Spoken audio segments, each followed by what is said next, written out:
शाम का समय था। घड़ी में 7 बज चुके थे। नमिता जी रोज़ शाम 6 बजे तक अपना खाना खा पी कर इस समय अपने रामायण पाठ कर वॉक पर निकल जाती थी, पर पता नहीं क्यों आज अपने कमरे के बाहर अभी तक नहीं आई।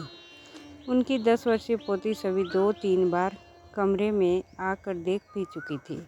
दादी के रामायण पाठ तो आज कुछ लंबे ही जा रहे थे। यही तो वक्त होता था कि जब वो अपनी दादी के साथ बाहर घूमने जाती थी, नहीं तो स्कूल और कोचिंग में ही पूरा दिन निकल जाता था। यही तो सुकून के पल होते थे जिसमें वो अपनी मर्जी से खुलकर सांस लेती थी और दादी से नए किस्से कहानियाँ सुनती थी। थोड़ी देर बाद सभी ने कमरे में वापस जाकर देखा तो दादी तो आज इतनी जल्दी सो भी चुकी थी।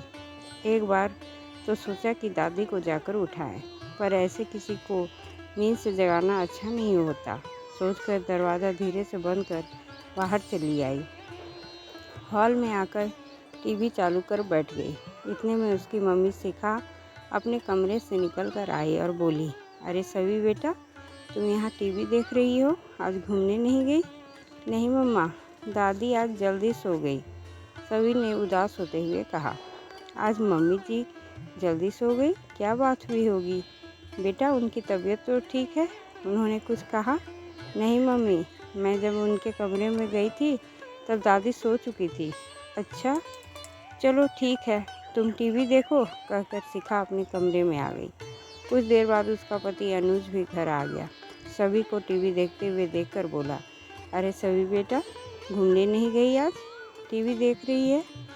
हाँ मम्मी जी जल्दी सो गई तो सभी टीवी देख रही है। चलो सभी बेटा, जाकर अपने कमरे में सो जाओ, सुबह जल्दी स्कूल भी जाना है। शिखा ने सभी को उसके कमरे में भेज दिया। आज मम्मी जल्दी सो गई, तबीयत तो ठीक है ना, या कुछ हुआ है? आज अनुज ने पूछा। पता नहीं, खाना तो ठीक से ही खाया था, पर वो सो चुकी थी, इसलिए मैंने पूछा नहीं।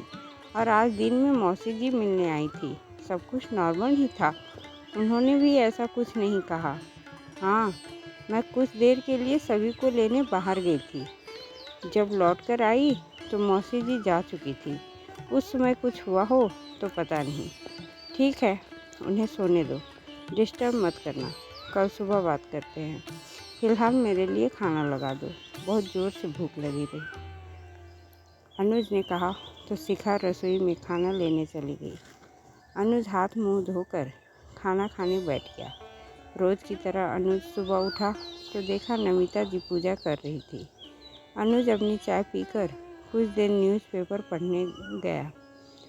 कुछ देर बाद नहा धोकर वह ऑफिस के लिए तैयार हुआ और नाश्ता करने बाहर हॉल में आया तो नमिता जी भी वहीं बैठकर नाश्ता कर रही थी। अनुज उनके पास बैठते ही हुए बोला, क्या बात है मम्मी, तबीयत ठीक नहीं है क्या आपकी? अनुज के सवाल से नमिता जी एकदम से उसकी तरफ देखने लगी और फिर बोली, नहीं तो ठीक है मेरी तबीयत तो, मुझे क्या हुआ है? फिर आप कल रात को इतनी जल्दी क्यों सो गई थी? ना आप घूमने गई, ना आपने मुझसे बात की, कुछ तो बात ज़रूर है। नहीं नहीं नहीं, ऐसी कोई बात नहीं है, नमिता जी बात को टालते हुए बोली। मम्मी बताओ ना, क्या बात है, इतना झिझक क्यों रही हो, वो भी मुझसे? कुछ तो बात ज़रूर है, वरना आप मुझसे बात किए बगैर सो गई, ऐसा हो ही नहीं सकता। अनुज नमिता जी के हाथ पर हाथ रखते हुए बोला। उसकी बात सुनकर नमिता जी बिल्कुल चुप हो गई। यह देखकर अनुज दोबारा बोला, कल मौसी जी आई थी ना, कोई ऐसी बात हुई है क्या जो आप मुझसे बता नहीं सकते? आप नहीं बताओगी तो मैं मौसी जी को फ़ोन करके पूछना पड़ेगा। मौसी जी से पूछने की बात सुनकर नमिता जी बोली, जब उसे कुछ पता ही नहीं है तो वो क्या बताएगी? हाँ तो आप बताओ क्या बात है? आपको पता है ना, मैं बचपन से ज़िद्दी हूँ, आपसे बात बुलवाकर ही छोड़ूंगा। अनुज से कहते ही नमिता जी बोली, हाँ जानती हूँ बाबा कि तू बचपन से ज़िद्दी है। जब तक मुझसे अपनी बात नहीं बुलवा लेगा मुझे छोड़ेगा नहीं। तू तो मेरे चेहरे के हाव भाव पढ़ लेता है, बस इस बार दिल की बात को नहीं पढ़ पाया।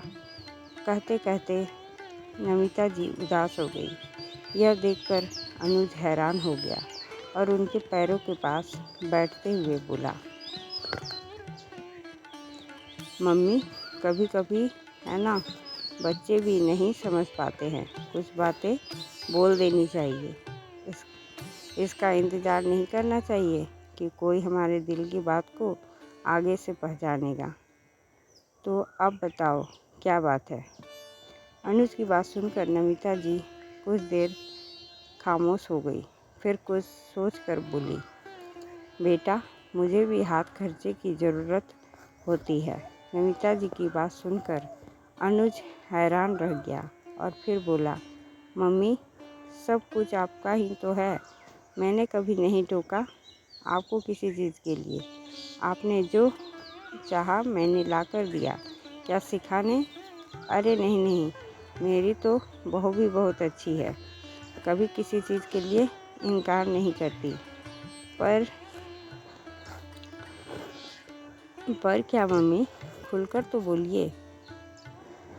देख बेटा, ना तूने कभी मुझे मना किया ना ही बहू ने। जब भी कोई रिश्तेदार आता है या कहीं शगुन देना पड़ता है, मैं जितना बोलती हूँ तुम दोनों ही चुपचाप निकाल कर दे देते हो, मुझसे सवाल भी नहीं करते हो।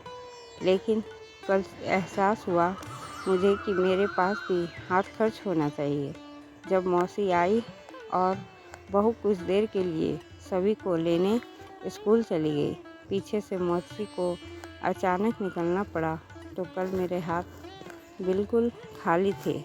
कल पहली बार मौसी को जाते समय मैंने कुछ नहीं दिया, इसलिए कह रही हूँ कि मुझे भी हाथ खर्चे की ज़रूरत होती है। कभी कभी सभी के साथ घूमने जाती हूँ तो बच्ची की जिद के बावजूद उसे दिलाने के लिए मेरे पास पैसे नहीं होते।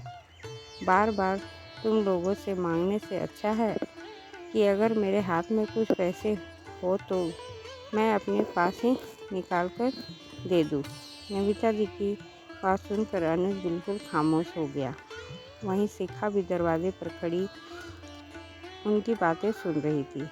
तब शिखा बोली, मम्मी जी सही कह रही हैं, हाथ खर्च की तो हर किसी को ज़रूरत होती है।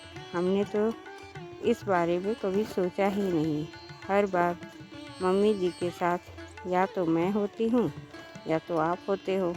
मम्मी जी अकेले कभी बाहर गई नहीं, घर में भी हम लोगों में से कोई ना कोई मौजूद होता है, इसलिए इस पर कभी हमारा ध्यान गया ही नहीं।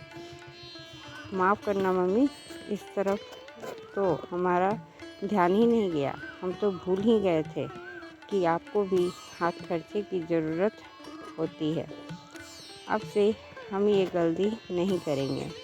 आखिर अनुज और शिखा ने इसके लिए नमिता जी से माफ़ी मांगी और अब हर महीने अनुज नमिता जी के हाथ में अपने आप ही हाथ खर्चे के पैसे रख देता था। दोस्तों, आपको ये कहानी कैसी लगी? अगर अच्छी लगी हो तो लाइक, शेयर और सब्सक्राइब करें। धन्यवाद।